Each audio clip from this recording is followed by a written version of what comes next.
अजीब बात थी कि पहले इसका दरवाज़ा साफ तौर पर बंद था, लेकिन जब आवेश मलिक उससे टकराया तो ऐसा लगा जैसे वो दीवार के आर पार हो गया हो। दरवाज़ा उसे रोक पाने में पूरी तरह नाकाम रहा। आवेश मलिक के गायब हो जाने की वजह से दोनों गोल्डमैन के जोरदार पंच दरवाजे पर जाकर लगे, जिससे ज़मीन तक गूंज उठी। लेकिन वो दरवाजे को ज़रा भी हिला नहीं सके। जब उन्हें आवेश मलिक नहीं मिला तो दोनों गोल्डमैन पलटे और बिना एक पल की देरी किए बैटलफील्ड में कूद पड़े। वे टायरेंट बेहेमोथ के खिलाफ चल रही फाइट में शामिल हो गए। टायरेंट बेहेमोथ पहले से ही मुश्किल से टिक पा रहा था और जैसे ही इन दो गोल्डमैन की आउट ऑफ सिलेबस एंट्री हुई, वो पूरी तरह प्रेशर में आ गया। उसकी बॉडी पर लगातार कई पंच बरसे, जिससे उसकी हड्डियों में दरारें पड़ गईं। ये 12 गोल्डमैन बहुत ही पावरफुल हैं। टायरेंट बेहेमोथ भी इनके सामने कुछ नहीं कर पा रहा। अब पीछे हटना ही सही होगा, अनूप बोलते हुए पीछे हटा, लेकिन जैसे ही वो सिटी गेट तक पहुंचा, एक अजीब सी फोर्स ने उसका रास्ता ब्लॉक कर दिया। अब वो लाख कोशिश करने पर भी बाहर नहीं निकल पा रहा था।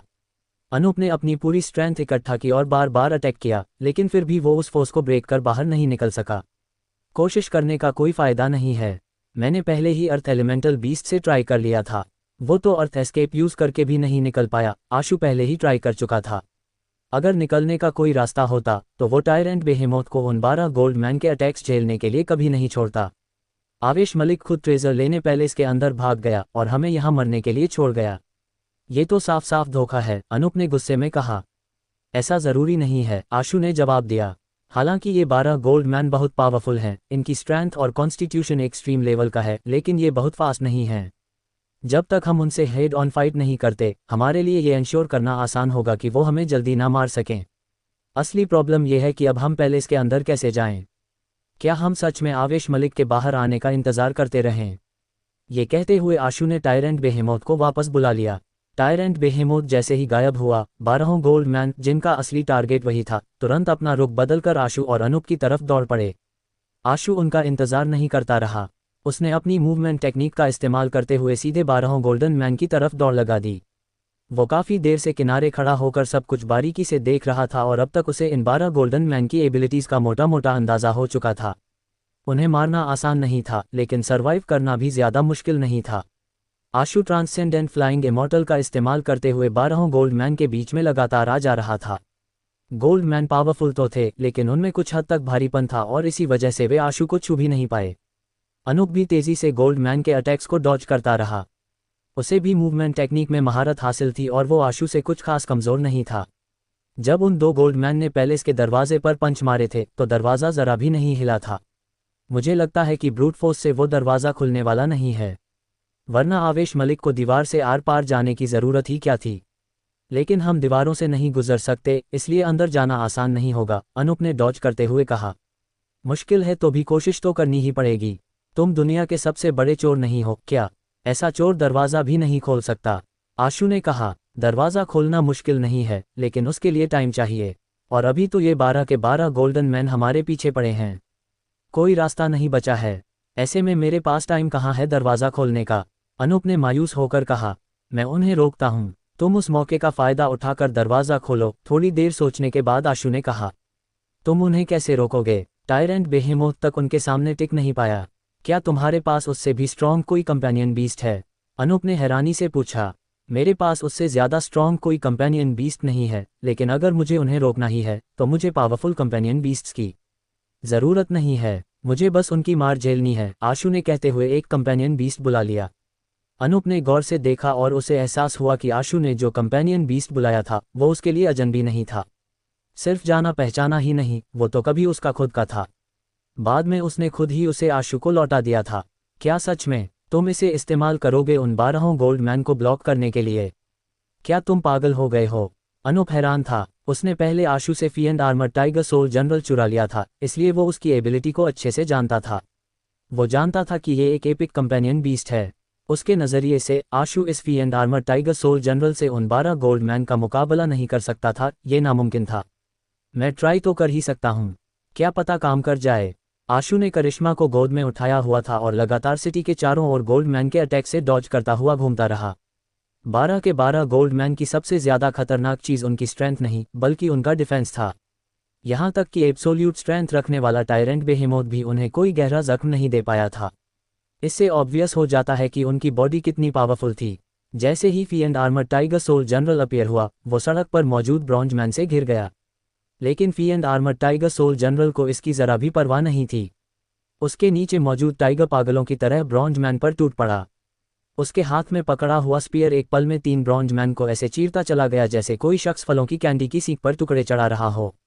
उसने उन तीनों को उठाकर हवा में उछाल दिया और बीच हवा में ही चीर फाड़ कर रख दिया। Fee and armour tiger soul general उस वक्त ऐसा लग रहा था जैसे कोई टाइगर भीड़ों के झुंड में घुस गया हो। जिन ब्रॉन्ज मैन का डिफेंस बेहद मजबूत था, वे भी उसके स्पीयर के सामने एक पल भी टिक नहीं पाए। कुछ ही पलों में उसने 20 से 30 ब्रॉन्ज मैन को ढेर कर दिया। तभी एक gold man fee and armour tiger soul general की ओर दौड़ा और उसने उस पर अपने भारी लोहे के मुक्के से अटैक किया। Fee and armour tiger soul general जरा भी नहीं झिझका। उसके हाथ का स्पीयर आर्मर पियर्सिंग स्किल के साथ आगे बढ़ा और सीधा उस गोल्ड मैन के मुक्के से टकराया। Fee and armour tiger soul general अपनी जगह से हिला तक नहीं, लेकिन गोल्ड मैन को पीछे कई कदम लेने पड़े खुद को संभालने के लिए। 1-on-1 सिचुएशन में fee and armour tiger soul general की स्ट्रेंथ उस गोल्ड मैन से ज्यादा थी, हालांकि बहुत ज्यादा नहीं। ये कैसे हो सकता है? अनूप की आंखें हैरानी से फटी की फटी रह गईं। जब उसने कभी fee and armour tiger soul general को चुराया था, तब उसे ये इतना स्ट्रॉन्ग तो बिल्कुल नहीं लगा था। जमीन पर लैंड करने के बाद fee and armour tiger soul general दोबारा ब्रॉन्ज मैन की भीड़ में घुस पड़ा। उसकी बॉडी से धीरे धीरे अजीब सी पर्पल फ्लेम्स उठने लगीं, जो अब बंद होती हुई महसूस हो रही थीं। आशु जानता था कि fee and armour tiger soul general की वो स्किल कॉम्बिनेशन, जो किसी परपेचुअल मोशन मशीन जैसी थी, अब इफेक्ट्स शो करने लगी थी। Fee and armour tiger soul general ऐसा कंपेनियन बीस्ट था जो लड़ते लड़ते और ज़्यादा स्ट्रॉन्ग होता चला जाता था। वो अपने किलिंग ऑरा को कंडेंस करके खुद को मजबूत बनाता था। उस किलिंग ऑरा से बर्न होने वाली फ्लेम्स को टेम्पर्ड स्टील काल्ड्रॉन स्किल ट्रांसफॉर्म करती थी, जिससे उसकी बॉडी लगातार और भी स्ट्रॉन्ग बनती जाती थी। जब तक ये 12 गोल्डन मैन शुरुआत में ही उसे खत्म नहीं कर पाते, तब तक उसकी पावर लगातार इंक्रीज होती चली जाएगी। शायद किसी पॉइंट पर उसकी स्ट्रेंथ इतनी ज़्यादा हो जाए कि वो इन 12 गोल्डन मैन से मुकाबला कर सके। आशु इस बात को लेकर श्योर नहीं था कि fee and armour tiger soul general की बॉडी उस लेवल तक स्ट्रेंथन हो सकती है या नहीं, लेकिन अभी वो इसे ट्राई ज़रूर कर सकता था। जैसे जैसे fee and armour tiger soul general ने अपनी स्ट्रेंथ अनलीश करनी शुरू की, ज़्यादा से ज़्यादा गोल्ड मैन उसकी तरफ अट्रैक्ट होने लगे। नतीजा ये हुआ कि आशु और अनूप पर पड़ रहा प्रेशर काफ़ी हद तक कम हो गया। जहाँ तक अनूप की बात थी, उसके चेहरे पर अब भी डिसबिलीफ की झलक थी। उसे यकीन ही नहीं हो रहा था कि वो कंपेनियन बीस्ट जो उसने कभी चुराया था और फिर आशु को वापस भी कर दिया था, वो इतना पावरफुल हो सकता है। Fee and armour tiger soul general अकेले ही 5 गोल्ड मैन से फाइट कर रहा था, और वो भी इतने शानदार अंदाज में, बिना ज़रा भी सप्रेस्ड हुए। अगर मुझे पता होता कि ये इतनी पावरफुल चीज़ है, तो मैं इसे कभी वापस नहीं करता। अनूप के दिल में जैसे कोई दर्द सा उठा और उसे लगा जैसे उसका दिल ही धड़कना रुक गया हो। चलो, मैं इसे थोड़ा बूस्ट देता हूँ। आशु ने 3 फायर फर्नेस क्वींस को बुलाया और उन्हें हुक्म दिया कि वो fee and armour tiger soul general पर बड़े अमाउंट में फ्लेम्स रिलीज करें। बाकी 2 फायर फर्नेस क्वींस आशु ने बाद में ऑब्टेन की थीं, इसीलिए अब उसके पास टोटल 3 ही बची थीं। फ्लेम्स के बूस्ट के साथ fee and armour tiger soul general और भी ज़्यादा खूंखार हो गया। उसकी बॉडी पर बर्न होती हुई पर्पल फ्लेम्स अब और भी तेज़ी से बर्न हो रही थीं। वो अब किसी हेल से निकले फी एंड टाइगर और फी एंड जनरल की तरह लग रहा था। 7-8 गोल्ड मैन ने उसे चारों तरफ से घेर लिया और उसकी फिरोशियस माइट को कुछ देर के लिए सप्रेस कर दिया। लेकिन उनके सप्रेशन में भी fee and armour tiger soul general लड़ते लड़ते और ज़्यादा स्ट्रॉन्ग होता जा रहा था। उसमें ज़रा भी पीछे हटने का इरादा नहीं था। देखते ही देखते सभी 12 गोल्ड मैन उसी की तरफ अट्रैक्ट हो गए। नहीं यार, ये तो टायरेंट बेहेमोथ से भी ज़्यादा फिरोशियस है।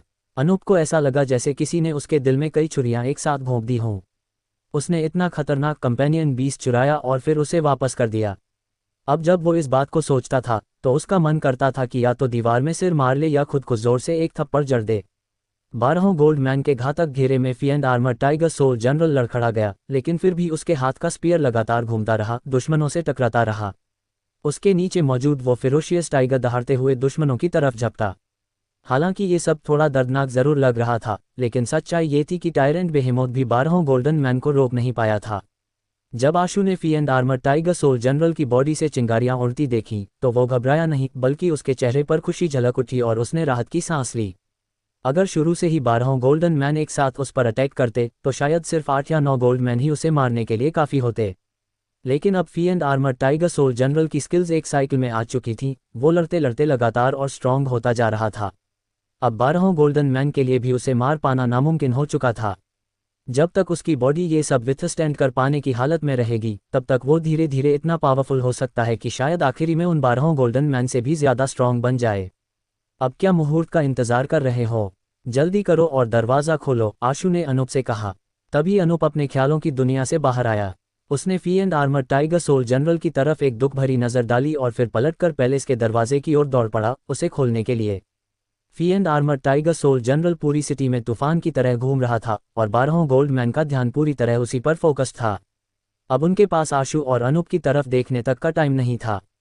कुछ ब्रॉन्ज मैन जरूर उस डायरेक्शन में दौड़े, लेकिन आशु ने उन्हें बड़ी आसानी से खत्म कर दिया ताकि वे अनूप के पास तक भी ना पहुंच सकें, जो दरवाज़ा खोलने में लगा था। आशु लगातार ट्रुथ लिसनर का इस्तेमाल कर पैलेस को स्कैन करने की कोशिश कर रहा था, लेकिन पैलेस किसी अजीब फोर्स से इन्वेल्व था। ट्रुथ लिसनर की पावर भी उसे पेनिट्रेट नहीं कर पा रही थी। जब तक आशु ट्रुथ लिसनर को उसकी इयरिंग्स तोड़ने को नहीं कहता, तब तक उसके लिए उस रुकावट को ब्रेक कर पाना बेहद मुश्किल था। खुल गया। कुछ देर बाद दरवाजे के सामने झुका हुआ अनूप खुशी से चिल्लाया। फिर उसने दोनों हाथों से धक्का दिया और पैलेस का दरवाज़ा खुल गया। आशु ने तुरंत अंदर की साइड फोकस किया, लेकिन जो नज़ारा उसने और अनूप ने देखा, उसने दोनों को हैरान कर दिया। वो शुरुआत में सोच रहा था कि आवेश मलिक पैलेस के अंदर ट्रेजर लूट रहा होगा, लेकिन सिचुएशन बिल्कुल अलग थी। आवेश मलिक दरवाजे के अंदर खड़ा था, दोनों हाथों से यिन यांग मिरर को पकड़े हुए। उसका पूरा शरीर पसीने से भीगा हुआ था, जैसे अभी अभी पानी से बाहर निकाला गया हो। यिन यांग मिरर से डिवाइन लाइट एमिट हो रही थी, और उस हॉल में यिन यांग मिरर के ठीक सामने एक 5 फुट लंबी स्वॉर्ड हवा में लटकी हुई थी। स्वॉर्ड से एमिट हो रही डिवाइन लाइट यिन यांग मिरर की डिवाइन लाइट से टकराए। वो किसी भी तरह से कमज़ोर नहीं थी, बल्कि ऐसा लग रहा था मानो वो यिन यांग मिरर को सप्रेस कर रही हो। अरे बाप रे, ये कैसी स्वॉर्ड है? ये तो वाकई यिन यांग मिरर को सप्रेस कर रही है। अनूप हैरान था। वो पैलेस के अंदर जाने की हिम्मत नहीं कर पाया और बाहर से ही स्वॉर्ड को गौर से देखने लगा। आशु भी उस स्वॉर्ड को बारीकी से देख रहा था। यिन यांग मिरर ऑलरेडी ही एक टेरर ग्रेड का एक कंपेनियन बीस्ट था। अगर ये स्वॉर्ड उसे सप्रेस करने में कामयाब हो रही थी, तो ये मामूली बिल्कुल नहीं हो सकती थी।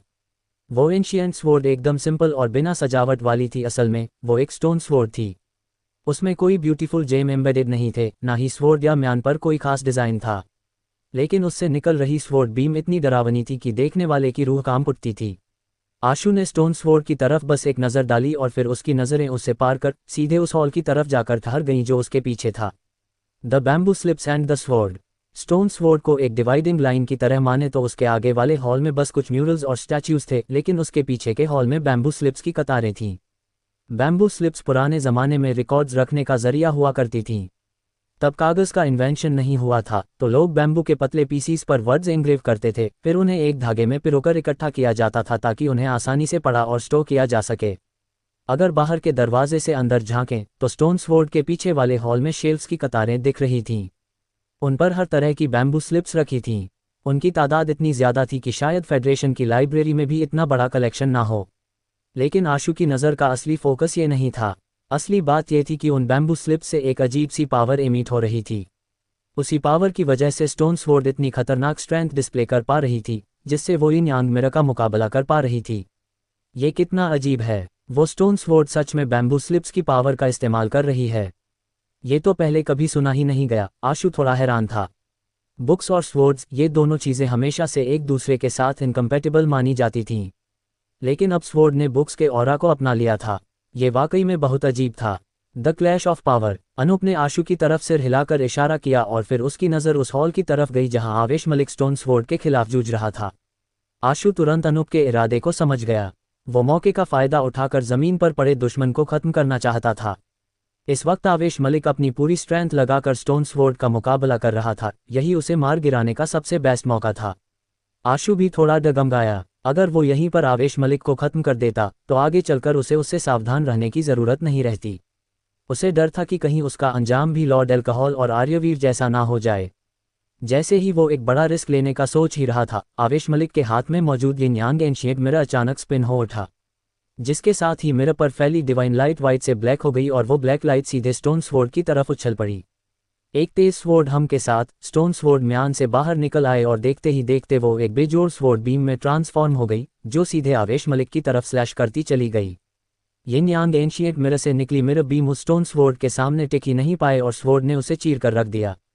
अगली स्ट्राइक सीधे यिन यांग एंशिएंट मिरर पर होने वाली थी। आशु और अनूप की खुशी का ठिकाना नहीं रहा, क्योंकि अगर यिन यांग एंशिएंट मिरर तबाह हो जाता तो उनकी लॉक हुई सोल्स भी नेचुरली आज़ाद हो सकती थीं। The new competitor. जैसे ही स्टोन स्वॉर्ड एंशिएंट मिरर पर स्लैश करने ही वाली थी, उसी पल आवेश मलिक ने अचानक अपना हाथ पीछे खींच लिया। तभी एक दूसरी चीज जो दिखने में किसी जेड सील जैसी लग रही थी, तेजी से आकर स्टोन स्वॉर्ड से टकराए। स्टोन स्वॉर्ड जमीन पर गिरते ही एक तेज क्लैंग की आवाज हुई और वो जेड सील उसे सप्रेस करने में कामयाब हो गई। उसने जेड सील को पलटने की कोशिश की और वो लगभग उसमें कामयाब होने ही वाली थी। आवेश मलिक ने जेड सील और स्टोन स्वॉर्ड को पूरी तरह नज़रअंदाज किया और तेजी से पीछे बने हॉल की तरफ दौड़ गया।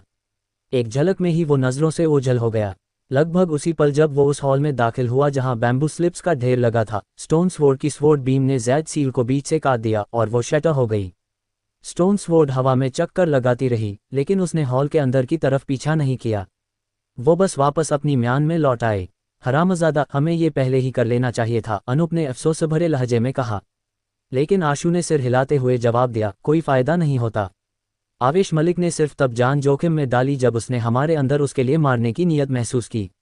हम पहले अटैक करते या बाद में फर्क नहीं पड़ता। अब क्या करें? वो स्टोन स्वॉर्ड हॉल को गार्ड कर रही है। मुझे नहीं लगता हम आवेश मलिक की तरह अंदर घुसने का चांस पा सकते हैं, अनूप बोला। जब हम अंदर नहीं जा सकते तो अब बस इंतजार ही कर सकते हैं। आशु दरवाजे से हट गया और उसकी नज़र fee and armour tiger soul general पर पड़ी, जो अब भी 12 गोल्ड मैन से फाइट कर रहा था। The quest in the dungeon. Fee and armour tiger soul general लड़ते लड़ते और भी ज्यादा खूंखार होता जा रहा था। हालांकि अब भी वो डिसएडवांटेज में था, लेकिन अब वो 12 गोल्ड मैन के घेरे में भी मजबूती से टिक चुका था। पहले जैसी बेबसी अब उसमें नहीं थी। उसके शरीर के अंदर बंद हो रही पर्पल फ्लेम्स को देखकर, जो ऐसी लग रही थी मानो फनेस में बंद हो रही हो, और उस कवच को जो किसी एमेथिस्ट की तरह बंद हो रहा था, आशु के मन में एक ख्याल ने दस्तक दी। एंशिएंट एम्परर मंत्रा एक battle type primordial energy art है, और उसकी inverse ancient emperor life soul भी उसी किस्म की है, जो जितनी ज्यादा फाइट करे उतनी ज्यादा स्ट्रांग होती जाती है। ये कहीं ना कहीं fee and armour tiger soul general के जैसी ही है। क्या मैं fee and armour tiger soul general को एक मॉडल की तरह इस्तेमाल करके inverse ancient emperor life soul को एडवांस कर सकता हूँ? आशु ने मन ही मन सोचा। हालांकि inverse ancient emperor life soul में वो एबिलिटी नहीं है जिससे किलिंग ऑरा को फ्लेम्स में कंडेंस किया जा सके, लेकिन उसके पास एक बेहद पावरफुल लाइफ एसेंस है। अगर मैं उसी लाइफ एसेंस को बंद करने में कामयाब हो जाऊं, आशु ने इस पॉसिबिलिटी पर कंसिडर करना शुरू कर दिया। लेकिन अभी ये सब स्टडी करने का वक्त नहीं था। उसने अपना रहस्यमयी फ़ोन निकाला, उसमें अभी अभी डाउनलोड किया हुआ founding emperor tomb dungeon open किया और उसमें एंटर हो गया। फाउंडिंग एम्परर टोम्ब डंजन में कोई सीधा एंट्रेंस नहीं था, लेकिन आशु को पहले से ही इसका रास्ता पता था। उसने गेम में अर्थ एलिमेंटल बीस्ट को बुलाया और जल्द ही मरकरी के समुद्र में मौजूद उस पिलर तक पहुंच गया। मरकरी के समुद्र को पार करना उसके लिए आसान था और वो जल्द ही सिटी के बाहरी हिस्से तक पहुंच गया। मगर गेम में उसके पास एम्परर किंग्सवोर्ड नहीं थी। ऐसे में आशु बस यही कोशिश कर सकता था कि वो अर्थ एलिमेंटल बीस्ट की मदद से सिटी में दाखिल होने का रास्ता निकाले। लेकिन अफसोस, वो रहस्यमयी सिटी किसी अननोन और मिस्टीरियस फोर्स से प्रोटेक्टेड लग रही थी, जिसने अर्थ एलिमेंटल बीस्ट को अंदर जाने से रोक दिया। The ancient language. लगता है अब सिर्फ फोर्स से ही ट्राई करना होगा। आशु ने ब्लड के रंग के अवतार को दरवाजे पर अटैक करने का हुक्म दिया, लेकिन कोई फायदा नहीं हुआ। अटैक कितना भी पावरफुल क्यों ना हो, दरवाज़ा ज़रा भी नहीं हिला। क्या वाकई में एम्परर किंग्सवोर्ड के बिना अंदर नहीं जा सकता? आशु ने ट्रुथ लिसनर की मदद से दरवाजे और उसके कीहोल स्ट्रक्चर को बारीकी से देखना शुरू किया, इस उम्मीद में कि शायद किसी छोटे कंपेनियन बीस्ट की पावर से उसे खोलने का कोई तरीका मिल जाए। बदकिस्मती से कीहोल के अंदर कोई स्पेशल स्ट्रक्चर नहीं था। वो पूरी तरह से एक म्यान जैसा था जो सिर्फ एम्परर किंग्सवोर्ड के साथ ही कंपेटेबल था। आशु अभी निराश ही हो रहा था कि तभी उसकी नज़र दरवाजे पर मौजूद कुछ वर्ड्स पर गई। अजीब बात है, पहले तो ये वर्ड्स दिखे ही नहीं थे। हैरानी में डूबा आशु गेम में उस एंशिएंट सिटी के दरवाजे को गौर से देखने लगा। रियल लाइफ में जब उसने दरवाजे को देखा था तो वहाँ कोई वर्ड्स नहीं थे। उसे अच्छी तरह याद था कि जब उसका ब्लड के रंग का अवतार गेम में पहली बार यहाँ आया था, तब भी दरवाजे पर ऐसे कोई वर्ड्स नहीं थे। आशु ने गेम में दरवाजे पर अपीयर हुए वर्ड्स को गौर से पढ़ा। ये ईस्ट डिस्ट्रिक्ट की एंशिएंट लैंग्वेज में लिखे हुए थे। आशु ने गॉडस्लेयर्स मंत्रा को स्टडी करने के दौरान उस लैंग्वेज के कुछ वर्ड्स सीखे थे, इसलिए वो इन वर्ड्स को पहचान सका। ये एक प्राइमोर्डियल एनर्जी आर्ट है। दरवाजे पर लिखे वर्ड्स को ध्यान से पढ़ते हुए आशु थोड़ा चौंक गया। उसे बिल्कुल उम्मीद नहीं थी कि फाउंडिंग एम्परर टोम्ब के एंट्रेंस पर कोई प्राइमोर्डियल एनर्जी आर्ट छिपी हो सकती है। मगर ये आर्ट अचानक वहाँ अपीयर हुई थी। आशु को इस बात का भी कोई अंदाज़ा नहीं था कि ये किस टाइप की प्राइमोर्डियल एनर्जी आर्ट थी। The energy refinement technique. जब आशु अपने फ़ोन पर उस प्राइमोर्डियल एनर्जी आर्ट को पढ़ रहा था तो दूसरी ओर अनूप ने हॉल के अंदर झांका। फिर उसकी नज़रें fee and armour tiger soul general और 12 गोल्ड मैन की फाइट पर गईं। वो बहुत बेचैन था। जैसे ही उसने सिर घुमाया उसकी नज़र आशु पर पड़ी जो आराम से बैठा फ़ोन में कुछ कर रहा था। वो खुद को रोक नहीं सका और बोला, जूनियर ब्रदर, ऐसे वक्त में भी तुम्हारा फ़ोन से खेलने का मूड है। हमें जल्दी से कोई तरीका सोचना होगा जिससे अंदर जा सकें और देख सकें कि आवेश मलिक क्या कर रहा है। जब तक वो स्टोन स्वॉर्ड वहाँ है मेरे पास अंदर घुसने की कोई तरकीब नहीं है। अगर तुम्हारे पास कोई सॉल्यूशन है तो बेहिचक ट्राई करो। आशु ने दरवाजे पर लिखी प्राइमोर्डियल एनर्जी आर्ट को पढ़ना पूरा किया और तभी लॉस्ट इमॉर्टल मंत्रा ने अपना रोल प्ले किया। उसने उस आर्ट का सिमुलेशन शुरू कर दिया। ये प्राइमोर्डियल एनर्जी आर्ट भी कुछ अजीब ही थी। इसमें ज़्यादा बदलाव या मूवमेंट नहीं था। ये पूरी तरह एक एनर्जी रिफाइनमेंट टेक्निक थी। हर बार जब ये आर्ट सर्कुलेट होती प्राइमोर्डियल एनर्जी में मौजूद इम्प्योरिटीज़ का एक हिस्सा साफ हो जाता जिससे प्राइमोर्डियल एनर्जी और ज़्यादा प्योर होती जाती। ऐसा लग रहा था जैसे ये प्राइमोर्डियल एनर्जी आर्ट सिर्फ एनर्जी को अलग करके प्योर करने में ही स्पेशलाइज्ड हो। आशु को शुरू में लगा था कि अगर वो इस प्राइमोर्डियल एनर्जी आर्ट को सीख ले तो शायद वो फाउंडिंग एम्परर टोम में दाखिल हो सकेगा। लेकिन बहुत जल्द उसे एहसास हुआ कि ये सोचना बेकार था। जब उसने इस प्राइमोर्डियल एनर्जी आर्ट में बेसिक मास्टरी हासिल कर ली तब उसने इसे यूज़ करके दरवाज़ा खोलने की कोशिश की, लेकिन दरवाज़ा टस से मज़ नहीं हुआ। आशु को इस बात से थोड़ा अफसोस हुआ कि वो गेम में फाउंडिंग एम्परर टोम में दाखिल नहीं हो सका। वो असल में गेम में भी पैलेस के अंदर जाकर ये देखना चाहता था कि क्या कोई ऐसा रास्ता है जिससे वो उस टेम्पल में पहुंच सके जिसे स्टोन स्वॉर्ड गार्ड कर रही थी। लेकिन अब उसे वो आइडिया छोड़ना पड़ा। The evolution of the beast. Fiend arm tiger soul general जितनी ज़्यादा फाइट करता गया उतना ही ज़्यादा स्ट्रॉन्ग होता चला गया, जिसके चलते अब वो 12 गोल्ड मैन के खिलाफ सीधे टकराने की काबिलियत पा चुका था। वो एंशियंट सिटी के अंदर लगातार आगे पीछे चार्ज करता रहा। ज़्यादातर ब्रोंज मैन को वो पहले ही खत्म कर चुका था। अब बस वही 12 गोल्ड मैन बचे थे जो उससे मुकाबला कर रहे थे। मगर फिर भी कोई तरीका नहीं था जिससे fiend arm tiger soul general को सप्रेस किया जा सके। ये क्रिएचर वाकई में कमाल की एबिलिटीज़ रखता है। अगर इसे थोड़ा और टाइम मिल जाए तो ये टायरेंट बेहेमोथ से भी ज़्यादा स्ट्रॉन्ग बन सकता है। आशु के मन में एक खुशी की लहर थी लेकिन साथ ही एक हल्की टेंशन भी। जिंक्स मास्टर और बैडलैंड दोनों ही स्किल्स अब भी मौजूद थी और यही बात आशु को अंदर से बेचैन कर रही थी। जूनियर ब्रदर, मुझे याद है कि ये fiend arm tiger soul general तो सिर्फ एक एपिक कंपेनियन बीस्ट है ना? फिर ये इतना डरावना क्यों है? अनूप खुद को रोक नहीं पाया और पूछ बैठा, तुम्हें नहीं पता कि कुछ कंपेनियन बीस्ट्स इवॉल्व भी कर सकते हैं? आशु ने लापरवाही से पूछा। अनूप को पहले से ही इसका अंदाज़ा था, लेकिन जब उसने आशु के मुंह से ये बात साफ साफ सुन ली तो वो अपने फैसले पर पछताने से खुद को नहीं रोक सका कि क्यों उसने fiend arm tiger soul general को आशु को वापस कर दिया था। ऐसे कंपेनियन बीस्ट्स जो वाकई इवॉल्व कर सकते हैं बहुत ही रेयर होते हैं। आमतौर पर वही कंपेनियन बीस्ट्स इवॉल्व करने की एबिलिटी रखते हैं जो स्पेशल डायमेंशनल जोन से मिले बेस्टो कंपेनियन एग से इंक्यूबेट हुए हों। अनूप की नज़र में fee and arm tiger soul general शायद उन्हीं रेयर बीस्ट्स में से एक था। The final victory. इसी बीच इंटेंस फाइट के दौरान एक gold man fiend arm tiger soul general के ज़बरदस्त अटैक को विदस्टैंड नहीं कर पाया। उसके शरीर पर दरारें पड़ने लगीं और टाइगर सोल जनरल ने उसका सिर धड़ से ही अलग कर दिया। गोल्ड मैन का बड़ा सा शरीर ज़मीन पर धड़ाम से गिरा। उसका जो शरीर पहले स्टोन से भी ज़्यादा सख्त था वो अब कांच की तरह नाजुक हो गया और अगले ही पल चकनाचूर होकर बिखर गया। आशु ने देखा कि गोल्ड मैन के बचे खुचे शरीर से एक डायमेंशनल क्रिस्टल नीचे लुढ़क गया। एक गोल्ड मैन के कम होने के बाद बाकी गोल्ड मैन की कॉम्बैट स्ट्रेंथ और भी ज़्यादा कम हो गई। वहीं दूसरी तरफ टाइगर सोल जनरल की पावर और ज़्यादा बढ़ गई। अब हालात ऐसे बन चुके थे कि टाइगर सोल जनरल का कहर पूरी तरह टूट पड़ा।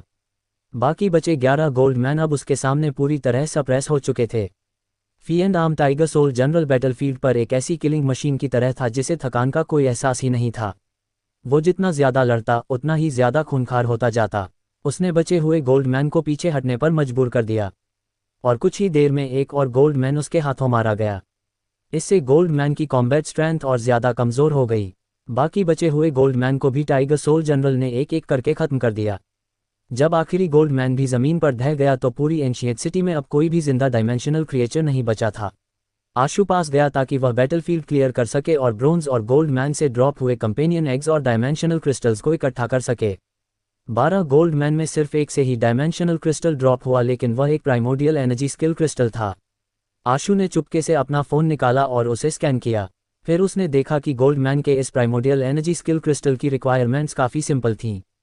इसे एब्जॉर्ब करने के लिए सिर्फ 41 प्राइमोडियल एनर्जी और 41 कॉन्स्टिट्यूशन चाहिए था और कोई स्पेशल स्टैट रिक्वायरमेंट नहीं थी। बदकिस्मती से आशु के पास केवल 41 प्राइमोडियल एनर्जी थी, इसलिए वह इस स्किल को एब्जॉर्ब और रिफाइन नहीं कर सका। मजबूरन उसे वह क्रिस्टल बस संभाल कर रखना पड़ा। अब जबकि कोई ओपोनेंट नहीं बचा था, फिएंड आर्मर टाइगर सोल जनरल की बॉडी पर बर्न हो रही फ्लेम्स धीरे धीरे बुझने लगीं। उसके शरीर के अंदर की फायर भी डिम पड़ गई और उसकी स्ट्रेंथ तेजी से गायब होने लगी। आशु ने फिएंड आर्मर टाइगर सोल जनरल को पैलेस के अंदर घुसने का ऑर्डर नहीं दिया। भले ही वह काफ़ी पावरफुल था, लेकिन अभी तक टेरर ग्रेड अचीव नहीं कर पाया था।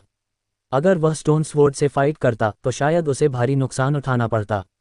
क्या हमें बस यहीं बैठकर आवेश मलिक के वापस लौटने का इंतजार करना होगा? अनूप ने नाराजगी भरे लहजे में कहा, लेकिन वह भी कुछ कर नहीं सकता था। उसने पहले ही कुछ एपिक क्रिएचर्स को बुलाकर पैलेस में भेजने की कोशिश की थी, लेकिन जैसे ही वे अंदर दाखिल हुए, स्टोन स्वॉर्ड से निकली स्वॉर्ड बीम ने उन्हें पल भर में खत्म कर दिया। हैरानी की बात यह थी कि स्टोन स्वॉर्ड ने अब तक म्यान भी नहीं छोड़ी थी। आशु ने भी उस स्टोन स्वॉर्ड को ध्यान से देखा था, लेकिन उसकी नज़र असल में बैम्बू स्लिप्स पर फोकस थी।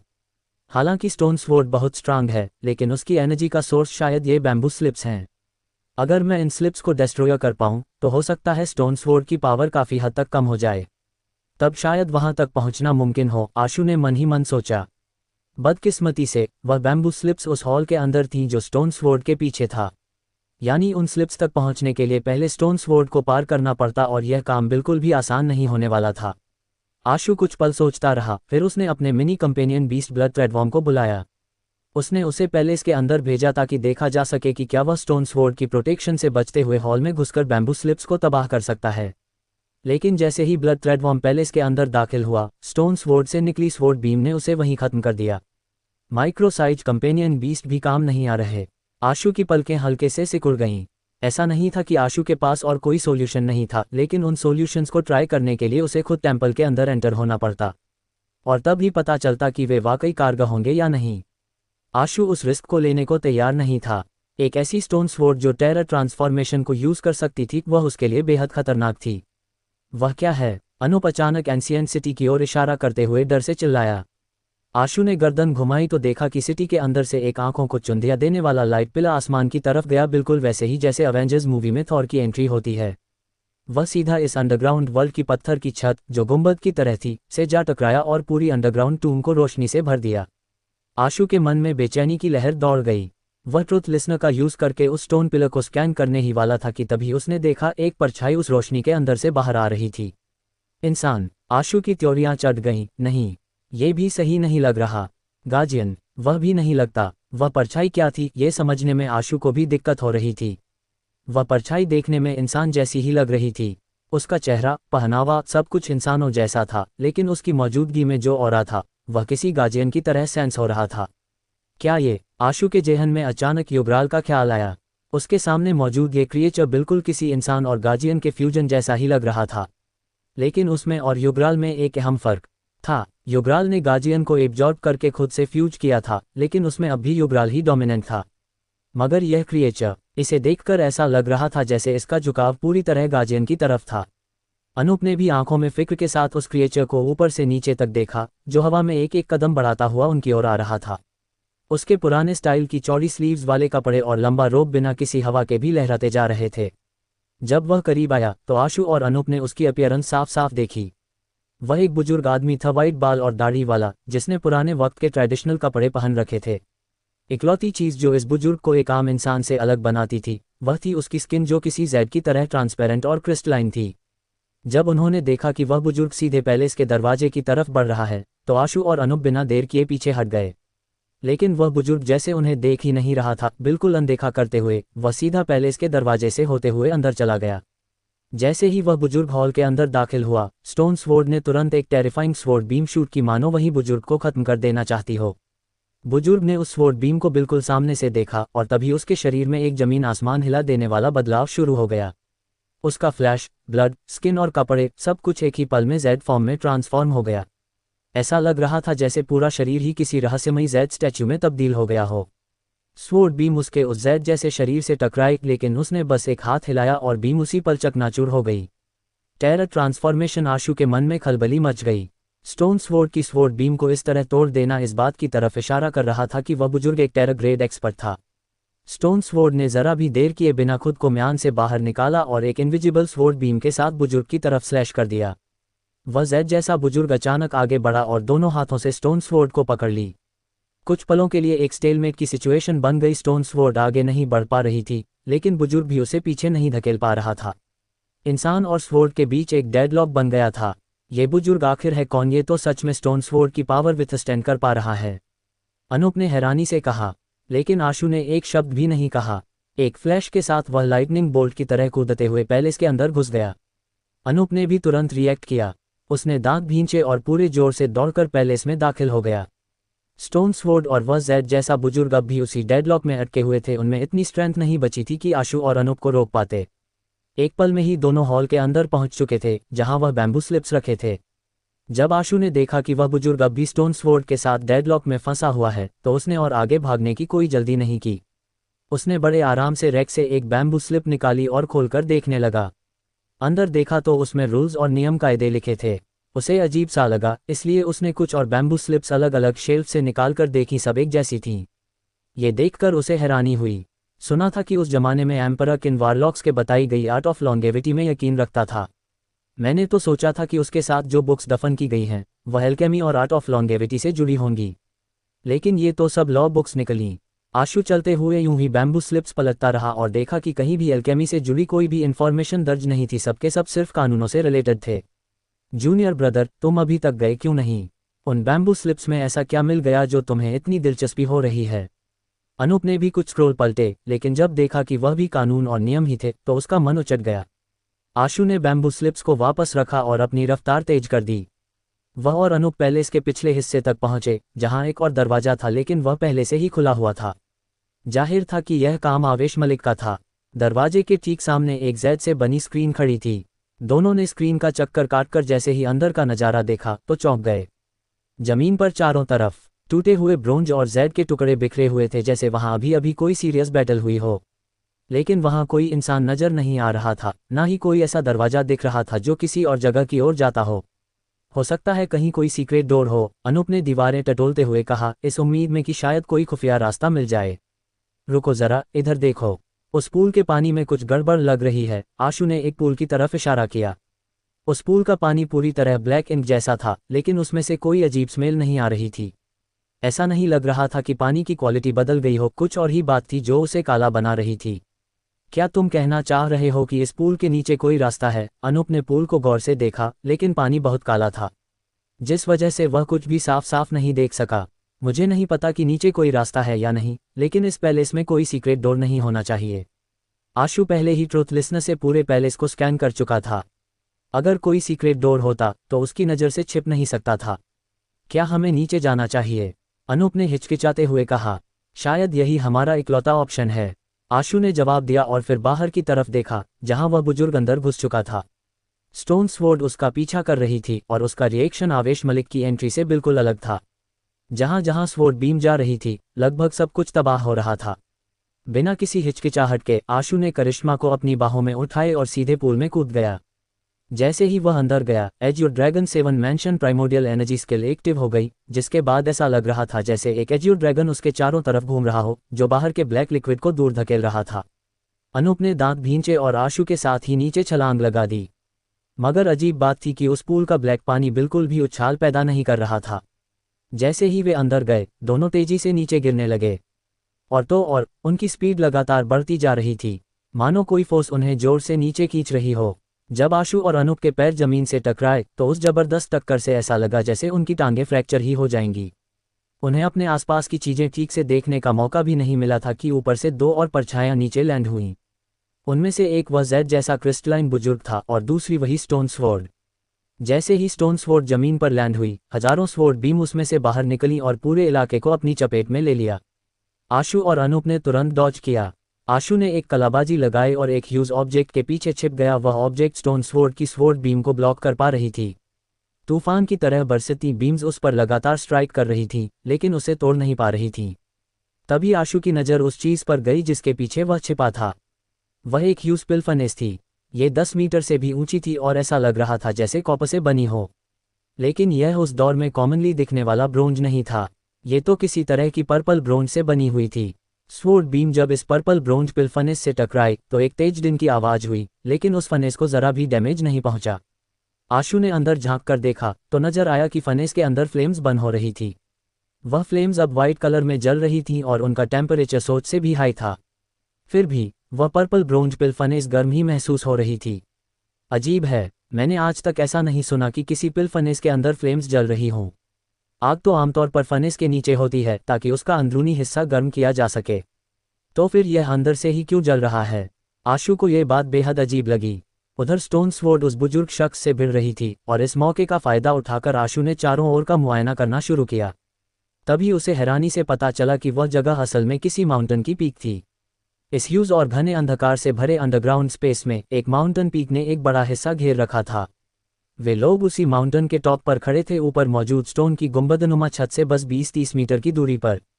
चारों तरफ घना अंधेरा था। जगह इतनी बड़ी थी और उसमें किसी तरह की रोशनी नहीं थी। बस पर्पल ब्रोंज पिल फनेस के वेंटिलेशन होल से निकलती फ्लेम्स ही थोड़ी सी रोशनी दे रही थी, जिससे दूर दूर तक फैला अंधेरा और भी ज्यादा डार्क लग रहा था। ट्रुथ लिसनर की सेंसिंग रेंज में आसपास का इलाका पूरी तरह खाली था, लेकिन दूर से एक कोल्ड विंड फ्लो हो रही थी और वह विंड काफ़ी तेज थी, जिससे आशु के कपड़े उसकी स्किन से चिपकने लगे और वह सिहरन भरी सर्द हवा उसकी हड्डियों तक उतर रही थी। आवेश मलिक कहाँ गया? आशु ने करिश्मा को अपनी गोद में ले रखी थी और उस कोल्ड विंड की डायरेक्शन में पीठ फेर ली थी ताकि करिश्मा को परेशानी न हो। उसने काफ़ी देर तक खोजबीन की, लेकिन आवेश मलिक का कोई नामो निशान नहीं मिला। अनूप तेजी से पिल फनेस के पीछे आया और आशु से आकर मिला। उसने कहा, इस माउंटेन टॉप पर और कुछ भी नहीं है, सिर्फ यही पिल फनेस है। क्या तुम्हें लगता है कि इसमें वही इमॉर्टैलिटी देने वाला एलिक्सिर ऑफ इमॉर्टैलिटी है जिसे एम्परर ने रिफाइन किया था? आशु ने जवाब दिया, मुझे ऐसा नहीं लगता। अगर ऐसा होता तो आवेश मलिक यहाँ होता है ना? जैसे ही आशु ने यह कहा, अचानक दूर से एक जोरदार गड़गड़ाहट की आवाज आई, मानो कहीं बिजली गरज रही है। अनूप की त्योरियां हल्की सी चट गईं, मगर उसके एक्सप्रेशंस धीरे धीरे बिगड़ने लगे। नहीं, ये बिजली नहीं है, ये विंड है। थंडर और लाइटनिंग को तो लोग आमतौर पर बहुत खतरनाक मानते हैं, लेकिन ज़्यादातर लोग यह नहीं जानते कि विंड कितनी खतरनाक हो सकती है। मगर अनूप, जो दुनिया भर में ट्रैवल कर चुका था, जानता था कि कई बार विंड बिजली और तूफान से भी ज़्यादा खौफनाक होती है। आशु पहले ही उस बेकाबू होते एयरफ्लो को सेंस कर चुका था। विंड को लेकर उसकी सेंसिटिवनेस अनूप से भी कहीं ज़्यादा थी, इसलिए उसे अच्छी तरह अंदाजा हो गया था कि यह आने वाला तूफान कितना डरावना हो सकता है। ट्रुथ लिसनर की एबिलिटी को आशु ने उसकी लिमिट तक पुश कर रखा था, लेकिन इस माउंटेन टॉप के अलावा चारों तरफ कुछ भी नहीं था, ना कोई दीवार, ना कोई ट्री, ना ही छिपने की कोई जगह। माउंटेन के पीछे चलो, आशु ने कहा और नीचे की ओर उड़ गया। विंड अब और भी ज्यादा बेकाबू होती जा रही थी। वह यह अंदाजा भी नहीं लगा पा रहा था कि जब तूफान जमीन से टकराएगा तब उसकी ताकत कितनी डिस्ट्रक्टिव होगी। इस वक्त वह बस थोड़ी बहुत तैयारी ही कर सकता था। अनूप भी नीचे उतर आया। उसने कई ग्रैपलिंग हुक्स निकाले और उन्हें पहाड़ी दीवार की दरारों में फेंक दिए। फिर रस्सियों का जाल बनाकर खुद को माउंटेन की साइड में कसकर बांध लिया। ऊपर माउंटेन टॉप पर स्टोन स्वॉर्ड अब भी उस बुजुर्ग के साथ मुकाबला कर रही थी। दो टेरर ग्रेड एक्सपर्ट्स की वह जंग इतनी जबरदस्त थी कि स्पेस तक ट्रैक हो रहा था। ये लड़ाई मामूली लोगों के बस की बात नहीं थी, कोई इसमें दखल देने की सोच भी नहीं सकता था। वह खौफनाक तूफान दहाड़ता हुआ आया और साउंड बैरियर को ब्रेक कर गया। लगातार होते सोनिक बूम्स किसी खौफनाक आंधी तूफान की तरह गूंजने लगे। एक हरिकेन जैसी तेज विंड माउंटेन को चीरती हुई गुजरी। माउंटेन की उस तरफ जहां तूफान का सीधा असर नहीं था, आशु और अनूप के कपड़े भी हवा में बुरी तरह फड़फड़ा रहे थे। दोनों माउंटेन रॉक्स को कसकर पकड़े हुए थे, लेकिन फिर भी विंड में उड़ जाने से बस जरा ही बचे थे। अनूप के शरीर में बंधी रस्सियां उसकी चमड़ी के अंदर तक धंस गईं, लेकिन उन्होंने उसे तेज विंड में उड़ने से बचा लिया। आशु ऑलरेडी टायरेंट बेहेमोथ को बुला चुका था। जैसे ही वह जायंट साइज में ट्रांसफॉर्म हुआ, उसने माउंटेन टॉप को कसकर गले लगा लिया और आशु और करिश्मा को अपने अंदर समेटकर उस खौफनाक तूफान से बचा लिया। वह विंड किसी ब्लेड से भी ज्यादा खतरनाक थी। अनूप के शरीर पर जो एपिक कवच था, वह भी उस विंड से कट गया और वहां से खून फव्वारे की तरह बह निकला। बाहर आओ, लिटिल ऑरेंज, अनूप ने विंड के बीच चिल्लाते हुए कहा। तभी उसके ऊपर एक ऑरेंज कलर की बिल्ली अपीयर हुई। उसने अपना मुंह खोला और अनूप पर बहती हवा को मुंह में खींचने लगी। देखते ही देखते उस ऑरेंज कैट का पेट फूलकर गुब्बारे जैसा हो गया। जैसे ही आशु को लगा कि कहीं ये बिल्ली एक्सप्लोड ही ना जाए, लेकिन तभी उस ऑरेंज कैट ने अपने पेट में भरी हुई विंड को बाहर की तरफ रिलीज कर दिया, जिससे वह एयरफ्लो के प्रेशर का मुकाबला कर सके। उस खौफनाक विंड का ज्यादातर हिस्सा माउंटेन टॉप ने रोक लिया था। आशु और अनूप पर अब सिर्फ उसकी बची खुची विंड्स ही असर कर रही थीं। जब आशु और अनूप को लगा कि उन्होंने अब इस तबाही से किसी तरह जान बचा ली है, तब उन्हें समझ आया कि वे कितने भोले थे, क्योंकि उन्हें जल्दी ही एहसास हुआ कि जो विंड उनके पास से गुजरी थी उसने माउंटेन टॉप के चारों तरफ घूमते हुए एक सर्कुलर फ्लो बना लिया था। वह हद से ज़्यादा वॉयलेंट एयर फ्लो अब अंडरग्राउंड स्पेस में एक वोर्टेक्स की शक्ल ले चुका था। जैसे जैसे और विंड उसमें मिलती जा रही थी, वह विंड वोर्टेक्स और भी ज़्यादा पावरफुल होता जा रहा था। अनूप के ऊपर बैठी ऑरेंज कैट अब हवा को और ज़्यादा निगल नहीं पा रही थी। अनूप का शरीर हवा में बुरी तरह झूल रहा था और उसकी रस्सियां एक एक करके टूटती जा रही थीं। उसका कवच पहले ही चकनाचूर हो चुका था और अब वह उस खतरनाक विंड में मारे जाने के कगार पर था। अनूप की आंखों में स्टारलाइट फ्लैश हुई और अगले ही पल उसका शरीर लाइट की एक स्ट्रीम में ट्रांसफॉर्म होकर फ्लैश हुआ और सीधे बेहेमोथ के नीचे अपीयर हो गया।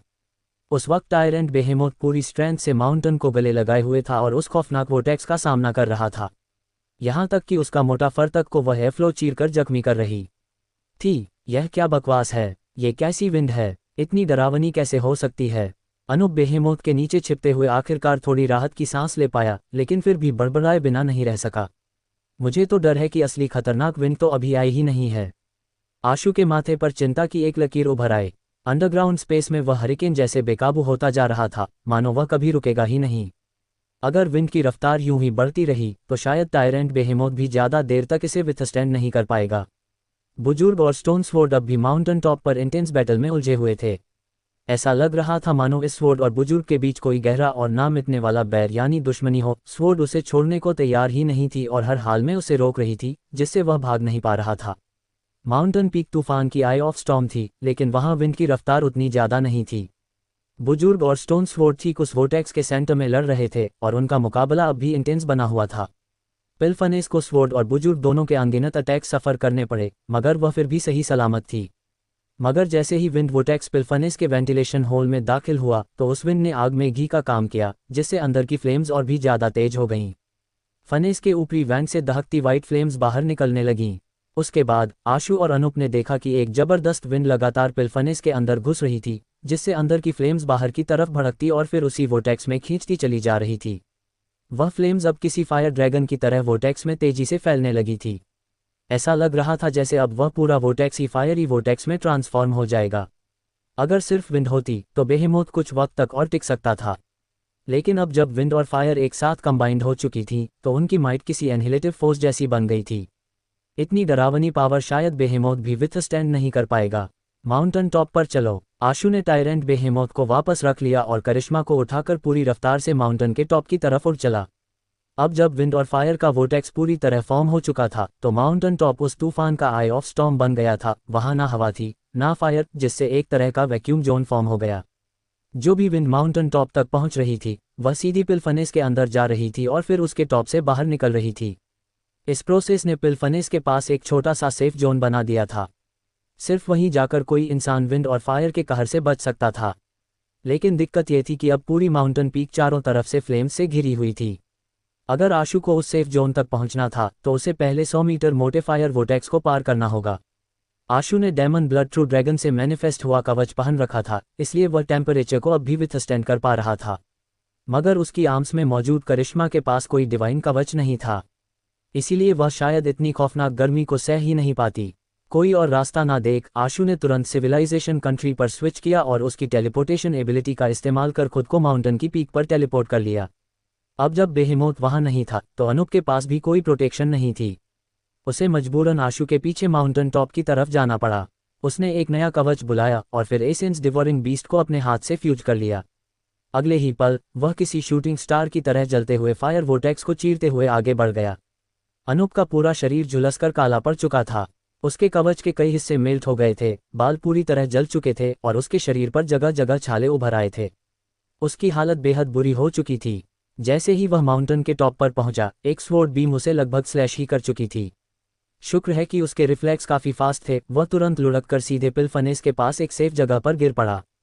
आशु भी जाकर पिलफनेस के पास छिप गया। उस वक्त तक स्टोन स्वॉर्ड और बुजुर्ग अब भी आपस में लगे पड़े थे, जैसे उन्हें अपने आसपास की खौफनाक विंड और फायर वोर्टेक्स से कोई फर्क ही नहीं पड़ रहा था। जल्द ही पिलफनेस की फ्लेम्स पूरे इलाके में फैल गईं। माउंटेन के चारों तरफ विंड और फायर के डरावने टॉर्नेडो घूमने लगे। जितनी तेज हवा होती, पिलफनेस की फ्लेम्स उतनी ही ज़्यादा भड़कती जाती, और फायर जितनी तेज होती उतने ही ज़्यादा खतरनाक बन जाते ये फायर टॉर्नेडो। लेकिन एक चीज़ बहुत अजीब थी, ये फ्लेम्स बेहद खतरनाक थीं। जैसे ही कोई रॉक इनसे टकराती वह तुरंत मेल्ट हो जाती। मगर फिर भी पिलफनेस और माउंटेन पर उसका कोई असर नहीं हो रहा था। माउंटेन के सरफेस पर हल्की गर्मी जरूर महसूस हो रही थी, लेकिन पिलफनेस अब भी बिल्कुल पहले जैसी ही थी। चाहे उसके अंदर की फ्लेम्स कितनी भी ज़्यादा क्यों ना भड़क रही हों, बाहर से छूने पर वह सिर्फ हल्की गर्म ही महसूस हो रही थी, ना ज़्यादा ना कम। वह ह्यूज अंडरग्राउंड स्पेस अब पूरी तरह विंड और फायर की दुनिया में बदल चुका था। आशु का ध्यान स्टोन स्वॉर्ड और उस बुजुर्ग के बीच चल रही फाइट पर नहीं था। उसकी नज़र तो पूरी तरह उस पिलफनेस पर टिकी हुई थी। जैसे भी देखा जाए, ये खतरनाक तूफानी हवाएं मानो उसी पिलफनेस के लिए बुलाई गई थीं। वह पिलफनेस विंड की ताकत का इस्तेमाल करके अपनी अंदर की फायर को और भड़का रही थी, इतना कि वह गर्मी अब अलग लेवल तक पहुंच चुकी थी। क्या ये पिलफनेस वाकई में इमॉर्टलिटी पिल रिफाइन कर रही है? आशु के मन में शक उठने लगा।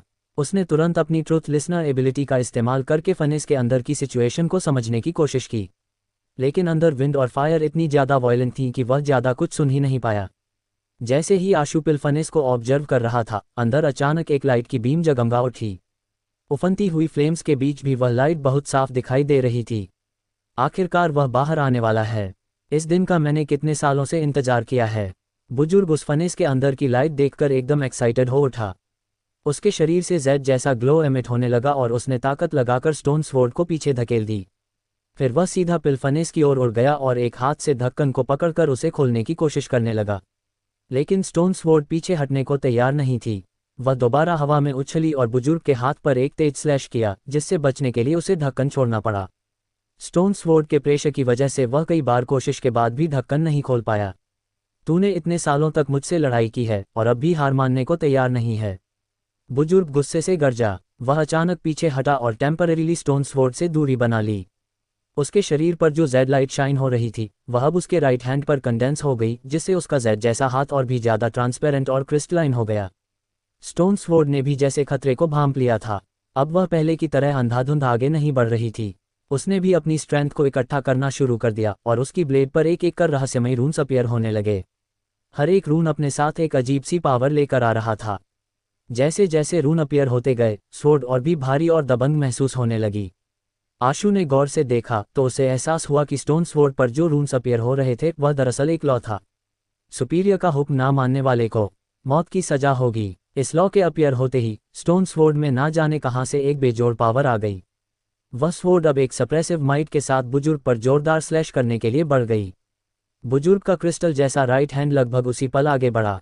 जैसे ही उसने अपना राइट हैंड बढ़ाया, टाइम और स्पेस मानो फ्रीज से हो गए। ऐसा लगा मानो केवल उसका हाथ ही हिल रहा हो, मतलब बाकी सब कुछ रुक चुका था। स्टोन स्वॉर्ड एक्चुअली उसके राइट हाथ से टकराकर दूर जा गिरी। साथ ही स्टोन स्वॉर्ड पर मौजूद लॉ भी उस पल टूट गया। हालांकि स्टोन स्वॉर्ड को कोई नुकसान नहीं हुआ था, लेकिन वह खुद को रोक नहीं पाए और सीधे फायर के भयंकर बवंडर में जा गिरी। अब उसका क्या हाल है ये कोई नहीं जानता था। बुजुर्ग ने जैसे ही स्टोन स्वॉर्ड को दूर फेंका, वह तुरंत पिलफनेस की तरफ बढ़ा। अब जब स्टोन स्वॉर्ड रास्ते में नहीं थी, उसने एक ही हाथ से भारी ढक्कन उठा लिया और दूसरे हाथ से अंदर रखी चमकदार चीज़ को पकड़ने के लिए हाथ बढ़ाया। जैसे ही बुजुर्ग उस चीज़ को पकड़ने ही वाला था, फनेस के अंदर से अचानक एक वाइट लाइट शाइन हुई और बुजुर्ग से जा टकराए। बुजुर्ग उस अचानक हमले के लिए तैयार नहीं था और वह सीधा उस वाइट लाइट की चपेट में आ गया। एक दर्दनाक चीख के साथ वह नीचे गिर पड़ा। फनेस के अंदर से उठती वह रेस्प्लेंडेंट लाइट एक सूरज की तरह लग रही थी। जैसे ही वह चीज़ फनेस से बाहर निकली, उसकी चमक धीरे धीरे डिम होने लगी। तभी आशु ने साफ साफ देखा कि वह दरअसल आवेश मलिक का यिन यांग मिरर था। आवेश मलिक भी उसी पल फनेस से कूदकर ऊपर आ गया और उस पर खड़ा हो गया। उसके हाथ में यिन यांग मिरर था और चेहरे पर मेरे जैसे किंग के खिलाफ कोई साजिश करने की हिम्मत कैसे कर ली। वो बुजुर्ग बार बार खुद को उठाने की कोशिश करता है, लेकिन जैसे ही आवेश मलिक ने अपने हाथ में पकड़ कर रखे यिन यांग मिरर को घुमाया, बुजुर्ग का अपने शरीर पर से पूरा कंट्रोल खत्म हो गया, मानो वो कोई पपेट हो। वो माउंटेन से लुढ़कता हुआ सीधा फ्लेम्स में जा गिरा। तुम तो सिर्फ एक अल्केमिस्ट हो। क्या सच में सोचते हो कि तुम किंग कहलाने लायक हो? आवेश मलिक की आवाज़ में हिकारत साफ झलक रही थी। अनूप ने दिलचस्पी से तारीफ की, बॉस आवेश, आप तो सच में बेस्ट हो। वो बुजुर्ग बाहर से कितना पावरफुल दिख रहा था। मैंने तो कभी नहीं सोचा था कि आपकी एक स्ट्राइक भी वो विदस्टैंड नहीं कर पाएगा। इस पर आवेश मलिक ने जवाब देते हुए कहा, ऐसा भी कुछ खास नहीं। मैंने तो बस मौके का फ़ायदा उठाकर स्नीक अटैक किया, वरना सीधे मुकाबले में मैं भी उसके सामने खड़ा नहीं रह पाता। हाँ, वो केवल अल्केमिस्ट है, लेकिन उसने फाउंडिंग एम्परर टोम के गार्जियन के साथ खुद को फ्यूज कर लिया है। इतने सालों के एवोल्यूशन के बाद उसकी एबिलिटीज अब टेरर ग्रेड पर पहुंच गई हैं। अब इस लेवल पर बहुत कम लोग हैं जो उसका मुकाबला कर सकते हैं। आवेश मलिक को ये मानते हुए देखना कि वो बुजुर्ग का हेड ऑन मुकाबला नहीं कर सकता था और सिर्फ एक स्नीक अटैक के सहारे अपर हैंड ले पाया, आशु और अनूप दोनों के मन में उसके लिए डर और भी गहरा कर गया। वो बुजुर्ग वाकई बहुत खतरनाक था। वो फ्लेम्स के बवंडर को चीरकर तेजी से बाहर निकला और गुस्से में आवेश मलिक को जान से मारने के इरादे से झपटा। मगर अब वो पहले ही यिन यांग मिरर से जख्मी हो चुका था। ऊपर से यिन यांग मिरर उसकी सोल भी लॉक कर चुका था। सिर्फ एक बार यिन यांग मिरर घुमाने पर बुजुर्ग का शरीर कंट्रोल से बाहर होकर फिर से हवा में दूर जा गिरा। स्टोन स्वॉर्ड ने शुरुआत में बुजुर्ग को अपना घातक दुश्मन समझा था, लेकिन इस मौके का फायदा उठाकर उसने उसे मारने की कोशिश नहीं की। उल्टा उसने पूरी ताकत के साथ आवेश मलिक की तरफ चार्ज कर दिया। आवेश मलिक ने यिन यांग मिरर उठा लिया और स्टोन स्वॉर्ड का मुकाबला करने के लिए तैयार हो गया। उसी पल बुजुर्ग भी दोबारा अटैक करने दौड़ा, लेकिन अफसोस वो अब यिन यांग मिरर के कंट्रोल में था और चाहकर भी खुद को नहीं रोक पाया। उसका शरीर अनचाहे ही स्टोन स्वॉर्ड की स्वॉर्ड बीम से जा टकराया। इस तरह एक बार फिर से जंग बुजुर्ग और स्टोन स्वॉर्ड के बीच छिड़ गई। हाँ, फर्क बस इतना था कि पहले बुजुर्ग अपनी मर्जी से स्टोन स्वॉर्ड से फाइट कर रहा था, जबकि इस बार वो पूरी तरह से आवेश मलिक के कंट्रोल में था। अजीब सिचुएशन है। अभी कुछ वक्त पहले तक तो स्टोन स्वॉर्ड बुजुर्ग को खत्म करना चाहती थी। अब जब मौका है तो वो हर बार डॉज क्यों कर रही है? अनूप ने दिलचस्पी और हैरानी के साथ कहा। आशु ने कहा, अगर मैं गलत नहीं हूं तो स्टोन स्वॉर्ड के पास किसी लॉ की पावर होनी चाहिए। वही असली एक्सिस्टेंस है जो इस जगह को गार्ड कर रही है। पहले स्टोन स्वॉर्ड ने आवेश मलिक को रोकने के लिए अपनी पूरी ताकत नहीं लगाई, क्योंकि शायद वो समझती रही कि आवेश मलिक पिलफनेस के अंदर वाली चीज को हासिल कर ही नहीं सकता और असली खतरा वही बुजुर्ग था। इसीलिए वो बस पहले इसको गार्ड करती रही।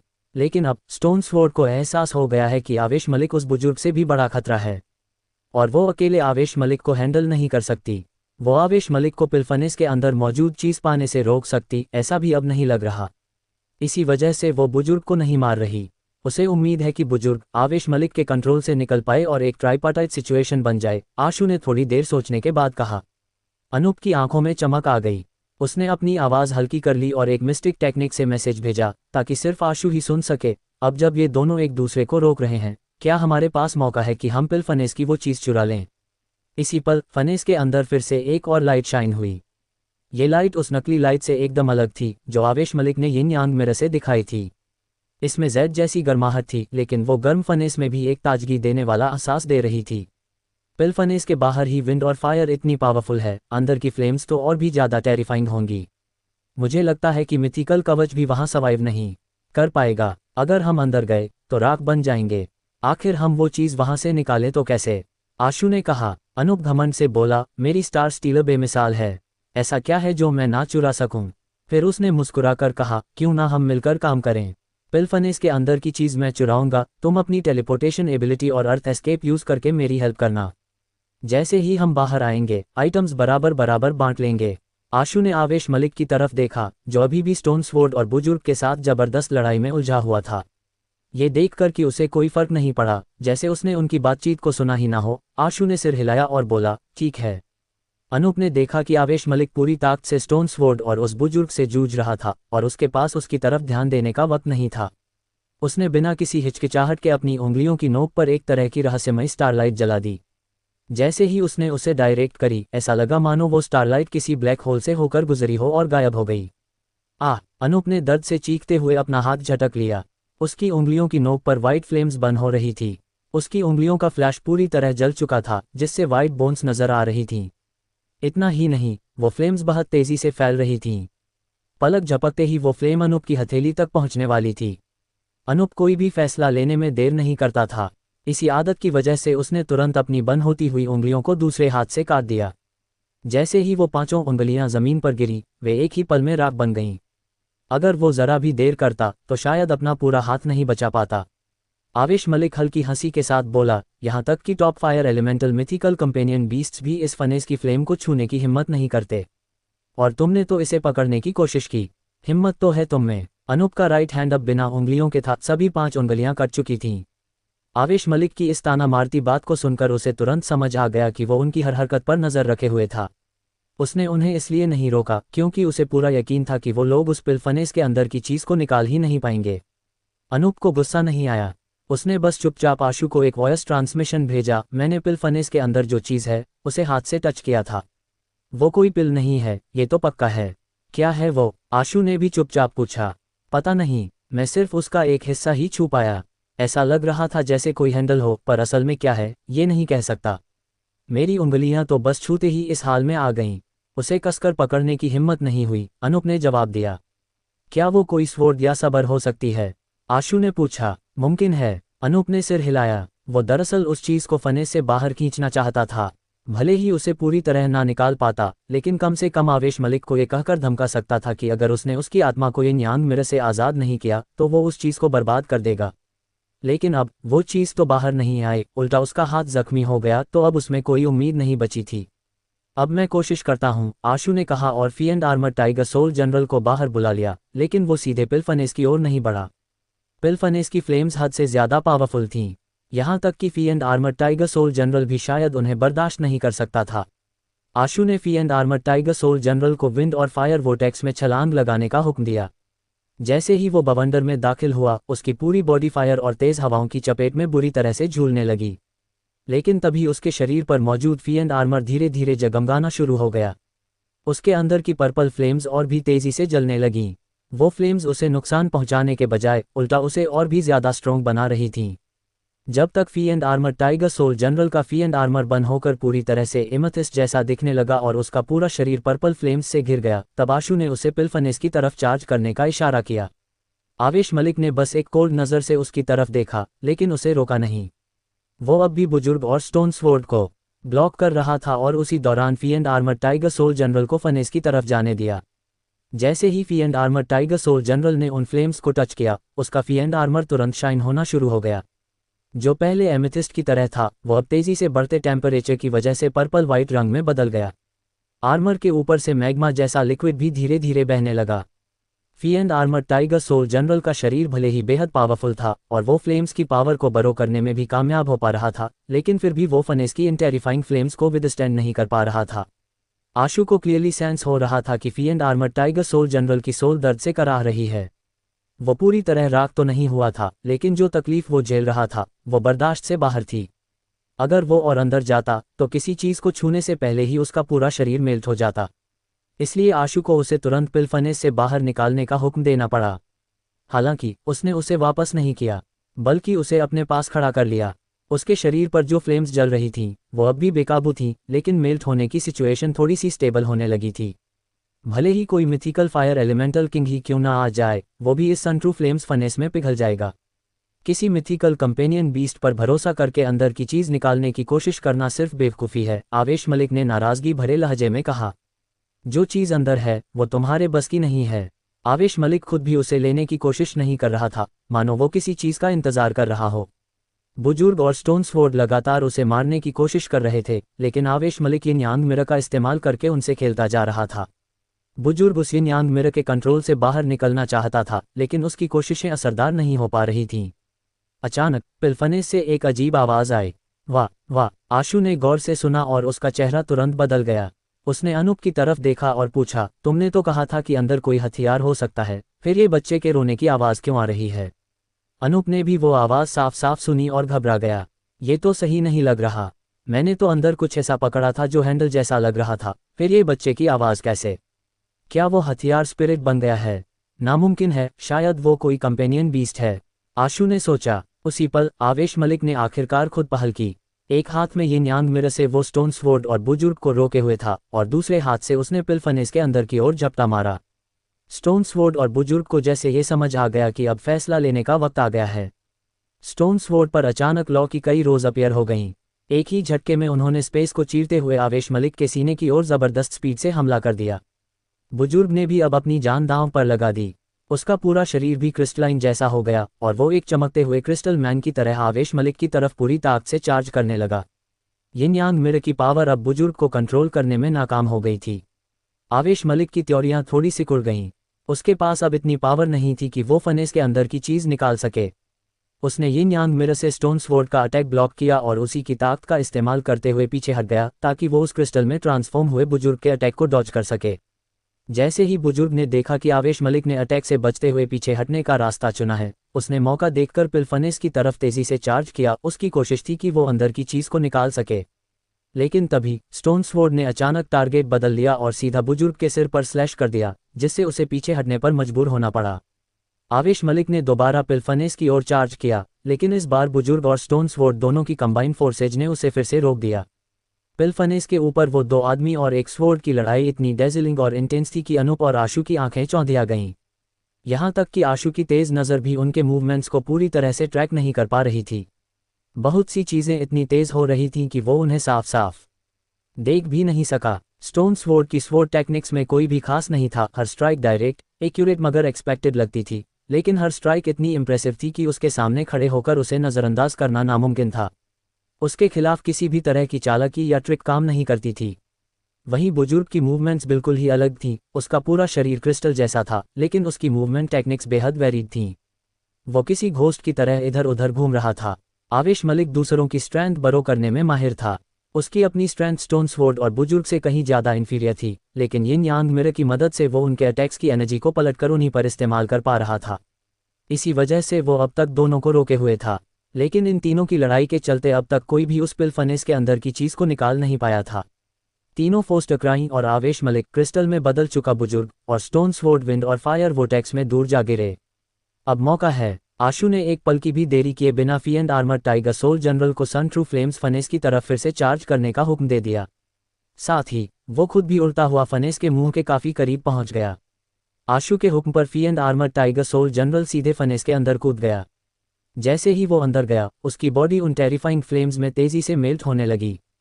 सन ट्रू फ्लेम्स की पावर को वो अब बर्दाश्त नहीं कर पा रहा था। ऐसा लग रहा था कि किसी चीज़ को छूने से पहले ही वो पूरी तरह लावा बन जाएगा। आवेश मलिक और बुजुर्ग को यकीन था कि आशु और उसके कंपेनियन बीस्ट के लिए उस पिलफनेस से कोई भी चीज़ निकालना नामुमकिन था, इसलिए उन्होंने उनकी तरफ कोई ध्यान नहीं दिया। उन्होंने देखा कि आशु अब भी फीएंड आर्मर टाइगर सोल जनरल से किस्मत आजमाना चाहता है, लेकिन वो ज़्यादा परेशान नहीं हुए। उन्हें लगा कि जब तक वो वापस आकर रोकें तब तक कुछ खास नहीं हो पाएगा। लेकिन तभी जब फीएंड आर्मर टाइगर सोल जनरल लगभग पूरी तरह मेल्ट होने ही वाला था, आशु जो अब तक फनेस के मुंह तक पहुंच चुका था ने अचानक बनाना फैन बुलाया और उसे फनेस के मुंह की तरफ पूरी ताकत से लहरा दिया।